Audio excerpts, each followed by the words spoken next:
Anak-anakku kelas 12, selamat bertemu kembali dalam pelajaran Bahasa Indonesia.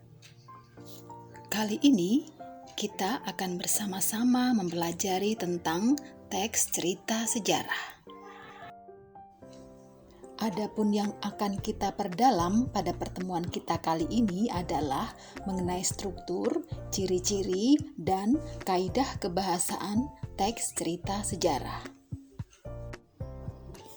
Sebelumnya, terlebih dahulu kita harus memahami pengertian cerita sejarah atau novel sejarah. Cerita sejarah atau novel sejarah adalah novel yang di dalamnya menjelaskan tentang fakta kejadian masa lalu yang menjadi asal muasal atau latar belakang terjadinya sesuatu yang memiliki nilai kesejarahan, bisa bersifat naratif atau bersifat deskriptif. Novel sejarah termasuk teks naratif jika disajikan dengan menggunakan urutan waktu, sedangkan dikatakan secara deskriptif jika novel sejarah tersebut diceritakan secara simbolis verbal sehingga pembaca seolah-olah ikut merasakan dan melihat langsung peristiwa yang diceritakan. Kita memasuki pada jenis-jenis novel ulang. Novel sejarah termasuk jenis novel ulang atau rekon. Berdasarkan jenisnya, novel ulang terdiri atas: pertama, rekon pribadi. Rekon pribadi adalah novel yang memuat kejadian dan penulisnya terlibat secara langsung. Jenis novel berikutnya adalah rekon faktual. Rekon faktual adalah novel yang memuat kejadian faktual seperti eksperimen ilmiah, laporan polisi, dan lain-lain. Sedangkan jenis novel yang ketiga atau novel sejarah yang ketiga adalah rekon imajinatif. Rekon imajinatif adalah novel yang memuat kisah-kisah faktual yang dihayalkan dan diceritakan secara lebih rinci. Novel sejarah tergolong ke dalam rekon imajinatif karena ditulis berdasarkan fakta-fakta sejarah yang kemudian dikisahkan kembali dengan sudut pandang yang tidak muncul dalam fakta sejarah, misalnya kegemaran, emosi, dan keluarga. Selanjutnya, kita akan memperdalam mengenai struktur teks cerita sejarah. Struktur teks cerita sejarah terdiri atas 6 bagian. Yang pertama adalah pengenalan situasi cerita atau exposition atau orientasi. Dalam bagian ini, pengarang memperkenalkan setting cerita baik waktu, tempat, maupun peristiwa. Selain itu, orientasi juga dapat disajikan dengan memperkenalkan para tokoh, menata adegan, dan hubungan antar tokoh. Struktur teks yang kedua adalah pengungkapan peristiwa. Dalam bagian ini disajikan peristiwa awal yang menimbulkan berbagai masalah, pertentangan, ataupun kesukaran-kesukaran bagi para tokohnya. Struktur yang ketiga adalah menuju konflik atau rising action. Terjadi peningkatan perhatian kegembiraan, kehebohan, ataupun keterlibatan berbagai situasi yang menyebabkan bertambahnya kesukaran tokoh. Sementara itu, struktur teks cerita sejarah yang keempat adalah puncak konflik atau turning point atau komplikasi. Bagian ini disebut juga sebagai klimaks. Ini bagian cerita yang paling besar dan mendebarkan. Pada bagian ini pula ditentukan perubahan nasib beberapa tokohnya. Misalnya, apakah dia akan berhasil menyelesaikan masalahnya atau akan menjadi gagal. Struktur yang kelima adalah penyelesaian atau evaluasi atau resolusi. Sebagai akhir cerita, pada bagian ini berisi penjelasan atau penilaian tentang sikap ataupun nasib-nasib yang dialami tokohnya setelah mengalami peristiwa puncak itu. Pada bagian ini pun sering pula dinyatakan wujud akhir dari kondisi ataupun nasib akhir yang dialami tokoh utama. Sementara bagian terakhir dalam struktur teks cerita sejarah adalah koda. Bagian ini berupa komentar terhadap keseluruhan isi cerita yang fungsinya sebagai penutup. Komentar yang dimaksud bisa disampaikan langsung oleh para pengarang atau dengan mewakilkannya pada seorang tokoh. Hanya saja, tidak setiap novel memiliki koda. Bahkan novel-novel modern lebih banyak menyerahkan simpulan akhir cerita itu kepada para pembacanya. Mereka dibiarkan menebak-nebak sendiri penyelesaian ceritanya. Selanjutnya, kita akan berbicara tentang perbedaan teks sejarah dengan novel sejarah. Teks sejarah menunjuk pada hal-hal yang pernah terjadi, sedangkan novel sejarah menggambarkan sesuatu yang tidak pernah terjadi atau merupakan rekaan si penulis. Yang kedua, penulis teks sejarah merupakan sejarawan yang terikat pada keharusan menuliskan kebenaran peristiwa masa lampau tanpa rekayasa. Sedangkan penulis novel adalah seorang novelis yang sepenuhnya bebas untuk menciptakan cerita sesuai dengan imajinasinya. Selanjutnya, kita akan memasuki perbedaan teks sejarah dan novel sejarah pada urutan yang ketiga. Pada teks sejarah, sejarawan perlu menunjukkan bukti atau saksi dari apa yang dikonstruksi pada peristiwa di masa lampau. Sedangkan pada novel sejarah, pengaranglah yang mewujudkan cerita sebagai suatu kebulatan atau koherensi dan sekali-kali ada relevansinya dengan sejarah. Perbedaan teks sejarah dan novel sejarah yang keempat adalah pada teks sejarah, sejarawan terikat pada fakta. Sedangkan pada novel sejarah, novelis tidak terikat pada fakta apapun. Perbedaan yang kelima, pada teks sejarah, para pelaku, hubungan antar mereka, kondisi dan situasi semua harus sesuai dengan kenyataan. Sedangkan pada novel sejarah, para pelaku, hubungan antara mereka, situasi dan kondisi semua adalah hasil imajinasi pengarang. Selanjutnya, kita akan membicarakan tentang kaidah kebahasaan teks cerita sejarah.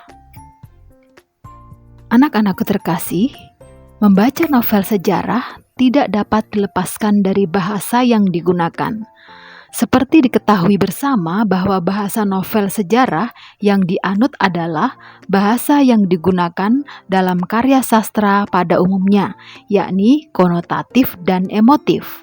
Hal ini berbeda dengan bahasa ilmiah yang denotatif dan rasional.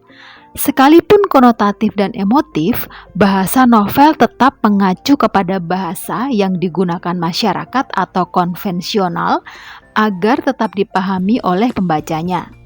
Penggunaan bahasa konotatif dan emotif diwujudkan pengarang dengan merekayasa bahasa dengan menggunakan beragam gaya bahasa pencitraan dan beragam pengucapan atau style. Beberapa kaidah kebahasaan yang berlaku pada novel sejarah adalah sebagai berikut. Yang pertama, konjungsi temporal. Konjungsi temporal adalah kata hubung yang menghubungkan dua kejadian atau peristiwa. Konjungsi temporal terbagi menjadi dua jenis, yaitu satu, konjungsi temporal yang menghubungkan dua hal yang sederajat. Misalnya, apabila, bila mana, demi, hingga, ketika, sejak, selama, semenjak, sementara, tatkala, waktu, setelah, sesudahnya, dan sebagainya.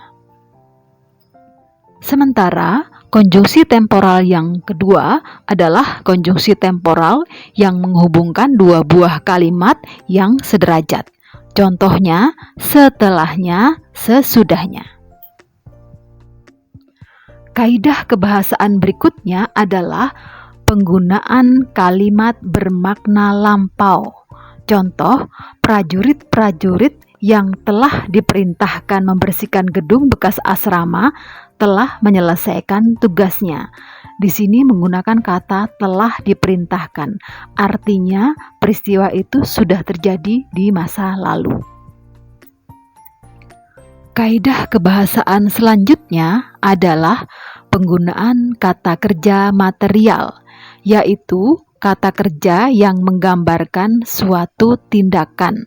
Contohnya, bersimpuh, menggenggam, berdiri. Contoh kalimatnya, di depan Ratu Biksuni, Gayatri yang berdiri, Sri Gitarja duduk bersimpuh. Kaidah kebahasaan berikutnya adalah penggunaan kalimat tidak langsung sebagai cara menceritakan tuturan tokoh oleh pengarang. Hal ini ditandai dengan kata kerja yang menunjukkan kalimat tidak langsung. Misalnya, mengatakan bahwa, menceritakan tentang, menurut, mengungkapkan, menanyakan, menyatakan, menuturkan. Contoh, menurut Sang Patih, Galeng telah periksa seluruh kamar Syah Bandar dan ia telah melihat banyak botol dan benda-benda yang ia tak tahu nama dan gunanya. Contoh kedua, Riung Samudra menyatakan bahwa ia masih bingung dengan semua penjelasan Kendit Galih tentang masalah itu. Di sini digunakan kata menurut Sang Patih dan juga digunakan kata Riung Samudra menyatakan. Dua kata tersebut merupakan kata-kata yang menandakan bahwa kalimat tersebut merupakan kalimat tidak langsung. Kaidah kebahasaan selanjutnya adalah penggunaan kata kerja yang menyatakan sesuatu yang dipikirkan atau dirasakan tokoh, atau disebut juga dengan kata kerja mental. Contohnya adalah kata merasakan, menginginkan, mengharapkan, mendambakan, menganggap. Kata-kata ini merupakan kata kerja mental karena kata-kata tersebut bersifat abstrak dan hanya bisa dirasakan. Contoh pada kalimat, Gajah Mada sependapat dengan jalan pikiran Senopati Gajah Enggon. Contoh yang kedua, melihat itu tak seorang pun yang menolak karena semua berpikir Patih Daha Gajah Mada memang mampu dan layak berada di tempat yang sekarang ia pegang.